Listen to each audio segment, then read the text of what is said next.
Halo, perkenalkan nama saya Ilham Eka Akbar.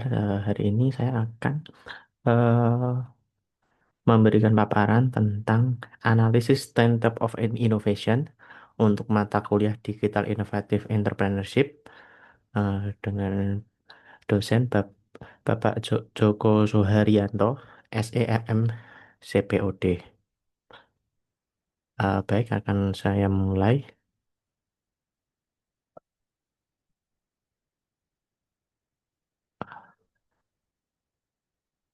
Hmm, hmm, hmm. Oke, configuration dari profit model yang saya ambil ini dari Gojek. Dalam Gojek itu, eh, menurut framework dari Dublin, itu ada 10 tipe inovasi dalam tiga kategori utama. Kategori pertama adalah configuration, kedua offering, ketiga adalah experience. Studi kasus yang akan saya ambil adalah dari Gojek. Kenapa Gojek? Karena Gojek adalah super app yang dibuat oleh anak bangsa dan cukup dekat dengan kehidupan kehidupan kita masing-masing. Configuration profit modelnya itu dia itu pertama ada yang namanya model komisi, ride hailing dan GoFood itu dua dua apa ya dua bisnis model utamanya. Komisi ride hailing itu jadi misalnya dia bermitra, dia punya mitra-mitra itu driver-driver. Lalu dari transaksi yang dilakukan oleh customer dan driver itu dia ambil komisi. Begitu juga dengan GoFood atau Gustor atau merchant-merchant yang sejenisnya itu dia ambil komisi dari harga barang yang dijual. Jadi dia sebenarnya dalam satu transaksi, misalnya misalnya kita itu beli makanan di GoFood itu sebenarnya Gojek itu dia dapat dua sumber profit. Pertama profit dari fee dari ridernya, yang kedua itu dari merchantnya. Nah, jadi dia split dari satu transaksi kita beli makanan itu dia dapat nge-split dari dua sumber. Jadi dia bisa gimana itu metodenya dia gimana cara dia dapat profit maksimal tapi tanpa terlalu memberatkan merchantnya atau drivernya. Jadi misalnya dari target dia dari transaksi 100.000 itu dia targetnya dapat 20%. Nah, itu 20% itu bisa dibagi beberapa persentasenya dari drivernya sebagai pengantaran dan dari merchantnya. Tapi nggak hanya itu, untuk meningkatkan kapabilitas dan apa ya jumlah transaksinya lebih fluidless, jumlah transaksinya jadi lebih banyak, orang lebih gampang bertransaksi, itu dia juga membuat metode pembayaran GoPay. Jadi GoPay itu bisa dibuat membayar semuanya yang ada di Gojek, entah entah itu termasuk ridernya dan juga merchantnya. Tapi sebenarnya nggak hanya itu, GoPay-nya sendiri itu kalau kita dipakai buat keluar, itu bisa kita buat payment juga. Metodenya ya mirip kayak metodenya nggak gabung ke QRIS sih, mau dia pakai QRIS yang dari BI atau eh, dari Gojeknya si merchant tersebut. Nah, lalu untuk pendapatan sekundernya itu ada eh, iklan di aplikasi. Jadi perusahaan-perusahaan itu entah perusahaan yang dia itu jual merchantnya di Gojek, di GoFood, atau perusahaan-perusahaan lain itu bisa dapat eh, spot iklan di aplikasinya. Itu juga sebagai secondary secondary profit yang bisa digunakan. Jadi diversifikasi pendapatan itu menghasilkan margin yang lebih baik.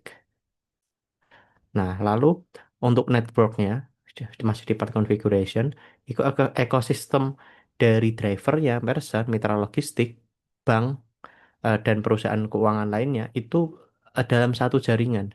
Jadi misalnya di GoPay kita nggak cuman bisa untuk bayar merchant, driver, atau eh, untuk payment kita waktu lagi keluar makan dan sebagainya nggak, tapi bisa juga dibuat juga untuk transfer. Jadi misalnya kita punya teman kita beli apa secara personal, itu kita bisa bayar juga pakai transfer, entah transfernya ke GoPay-nya yang akan kita transfer atau ke bank. Efek dari jaringan itu tuh bikin ketergantungan ya, mungkin bahasa apa ya? ke, ke, ke ketergantungan. Jadi semua orang itu eh, ada aja yang dibutuhin di Gojek. Itu bikin dia posisinya di pasar itu jadi top of mind. Oh mau makan buka Gojek, mau bayar ini buka Gojek, mau bayar itu buka Gojek seperti itu. Itu keunggulan yang salah satu keunggulan dari networknya Gojek. Nah, lalu untuk strukturnya itu sebagai bisnis yang terintegrasi itu tuh membuat dia jadi lebih mudah, jadi efisien. Contohnya gini, dari integrasi layanannya, dari berbagai macam layannya dia, itu membuat dia eh, lebih efisien dalam menentukan strateginya. Kenapa? Karena R&D-nya lengkap. Oh, tahu nih kebanyakan orang tuh sekarang pakai Gojek ternyata bukan buat berkendara nih, tapi buat beli makan, buat beli barang, buat belanja kebutuhan sehari-hari, beli sayur, beli eh, peralatan mandi dan sebagainya. Oke, berarti data itu bisa tak pakai dong buat promosi misalnya ke Unilever. Unilever nih, pemakaiku banyak nih di sini. Kamu bisa dong, misalnya kamu mau eh, promo nih ada produk baru sabun muka kayak atau apa produk kamu bisa promo di sini nih biar orang karena orang yang eh, customer-customer kamu orang-orang yang pada belanja kebutuhan sehari-hari ini pakai aplikasiku itu salah satu contohnya. Jadi dengan dia punya data yang lebih lengkap karena semuanya terintegrasi, itu bisa dipakai nilai jual dia untuk mendapatkan profit lagi. Itulah keunggulan strukturnya Gojek. Lalu, ini part configuration itu proses. Proses kita dalam menggunakan transaksinya Gojek itu menarik ya. Jadi kayak kita oh, tahu nih lokasinya kita di sini. Kita di kota A, di titik A. Terus kita butuh benda, eh misalnya kita butuh parfum, misalnya kita butuh parfum. Beli parfum di mana? Oke, merchant yang menyediakan parfum misalnya di ada toko Indomaret misalnya. Oke, oke. Oh, Indomaret paling dekat mana? Oh, berarti kalau Indomaret kita di lokasi A, Indomaretnya di lokasi B, jaraknya 3 km, driver yang paling dekat mana? Nah, itu bisa jadi apa ya proses-proses algoritmanya Gojek dalam berpikir untuk menghasilkan operasional yang lebih efisien dan waktunya juga lebih cepat. Kenapa? Kenapa seperti itu? Karena oh dia tahu dia mendeteksi nih. Oh, lokasinya di sini, jaraknya berapa menit, kondisinya lagi macet atau enggak. Terus paymentnya gimana ya? Paymentnya pakai GoPay aja tadi. Jadi nggak ada istilah akan terjadi fraud karena semuanya dalam satu sistem seperti itu. Itu dari configuration prosesnya Gojek. Lalu lalu selanjutnya adalah offering, produk performance. Apa sih produk performance? Produknya Gojek itu sebenarnya apa? Produknya Gojek itu sebenarnya bukan bukan benda yang kita beli. Produknya Gojek ya aplikasinya itu. Oh, aplikasinya dipakai gampang. eh, Layanannya macam-macam, semuanya bisa dipakai, diakses dengan cepat, aman, terus pembayarannya seamless, gampang, pengguna semua bisa pakai. Itu yang produknya dia. Jadi performa produknya dia itu ditentukan dari itu. Pengalaman penggunanya gimana? Selama kita pakai Gojek, oh nggak ada istilah bayar paymentnya kedouble nih, aman-aman aja. Oh nggak lama nih. Oh barangnya datang sesuai dengan yang dideskripsikan di merchantnya nih. Seperti itu. Itu itu adalah produk performance-nya Gojek. Nah, lalu produk sistem, ekosistemnya kan tadi ada banyak, ada transportasi, GoFood, GoSend, GoPay, GoInvest, macam-macam. Nah, itu cross selling antar layanan itu sangat berpengaruh. Jadi misalnya dengan GoFood kita bisa bayar pakai GoPay. Transportasi kita bisa bayar pakai GoPay. Saya mau ngirim barang, oh barang saya ketinggalan di rumah. Eh, saya kacamata saya ketinggalan di rumah. Saya lagi ada di kampus. Oh, gimana ya caranya biar kacamata bisa datang? Oh, saya kirim gosen aja. Saya kirim gosen dari rumah buat ngambil barangnya. Orang rumah ngasih ke driver, nganterin ke kampus. Itu kan value produk sistem yang terintegrasi dengan sangat baik. Kalau servisnya seperti apa? Servisnya misalnya eh, customer service ya itu pasti sudah bisa. Kalau customer service semuanya bisa melakukan. Terus ada refund in app. Refund in app itu salah satu produk Gojek yang Servisnya Gojek yang menurut saya cukup oke karena saya pernah mengalami sendiri. Ada satu momen itu saya beli suatu barang, ternyata barang itu tidak sesuai.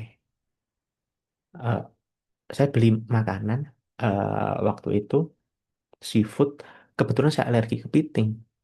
Nah, saya nggak bisa makan kepitingnya dong. Kenapa yang datang tiba-tiba eh, apa ya, mie kepiting? Padahal saya pesannya waktu itu ayam dan udang.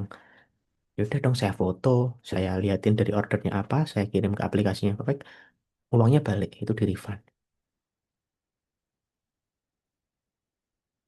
Ya, itu salah satu apa ya, servisnya yang menurut saya seamless dan eh berarti kan dia berarti dia kan menjamin, dia tuh mau menjamin servisnya baik gitu, sesuai dengan sesuai dengan customernya maunya apa. Padahal kan ya bisa aja mereka, oh ini udah dikirim nih, harus diapain dulu, harus diambil dulu barangnya, bisa aja. Tapi kan itu meningkatkan trustnya dia. Oh ternyata kalau ada kesalahan dari merchantnya, kita tidak dirugikan seperti itu. Nah, lalu untuk channelnya, untuk experience itu kan nggak cuma buat kita ya, nggak cuma buat customer pembeli, buat drivernya juga, buat merchantnya juga. Aplikasi di kita di handphone kita itu udah cukup terintegrasi dengan semuanya. Dan merchantnya juga seperti itu, aplikasi yang dimiliki merchant, memiliki driver itu kan berbeda. Jadi setiap channel lininya Gojek itu dipikirkan secara independen. Oh, kalau driver itu yang dibutuhkan menunya A, B, C, D, E. Kalau misalnya merchant A, B, C, D, E. Kalau misalnya kita sebagai customer ada lagi sendiri seperti itu. Ah, dari itu semua menghasilkan dari produknya dia, servisnya dia itu menghasilkan sebuah brand. Itu brand Gojek itu melekat. Oh, misalnya dia lokal, dia mudah, dia cepat. Oh, positioningnya itu kuat seperti itu. Jadi brandnya itu terbentuk sendiri dari hal-hal yang terikat pada Gojek. Terus untuk meningkatkan experience tadi ada customer engagement. Di Google reward berpersonalisasi. Personalisasi kita bisa setting nih, oh aku sukanya makanan manis. Jadi nanti dia muncul di homeku itu, misalnya yang buka GoFood, tiba-tiba munculnya, oh ini makanan manis, makanan manis. Misalnya reward, oh udah belanja berapa berapa ratus ribu dapat poin, poinnya bisa dipakai buat A, buat B, buat C, jadi diskon, jadi apa. Itu salah satu ya customer engagementnya Gojek yang meningkatkan experience. Tapi belum cuma itu, ada inovasi tambahannya juga. Misalnya subscription B2B. Itu misalnya kita sebagai merchant mau promosi, mau mau mau bikin kita lebih oke lagi nih penjualannya. Oh, kita bisa gunakan untuk promosi. Dari misalnya kita jualan martabak, dari sekian ratus orang jualan martabak, kalau kita promosi iklan, kita ngetik ada customer ngetik martabak, dia munculnya paling atas seperti itu. Kesimpulannya dari semua inovasi tadi, Gojek itu sudah menerapkan, ya 10-10 sudah menerapkan sih menurut saya. Sebenarnya masih ada peluang untuk penguatan model bisnis dan teknologi, pasti masih ada. Kenapa masih ada ya? Karena kita masih belum tahu ini akan berhentinya itu seperti apa ya. Teknologi berkembangnya itu di puncaknya seperti apa, kita belum ada tahu. Jadi kombinasi dan keunggulan kompetitif inovasi jangka panjangnya itu cukup menarik. Karena banyak juga kan perusahaan-perusahaan yang seperti Gojek yang serupa. Nah, itu kan dari kompetitifnya mereka itu akan meningkatkan lagi. Jadi kita masih belum tahu sebenarnya puncaknya itu seperti apa. Nah, sekian dari saya. Kurang lebih mohon maaf. Terima kasih.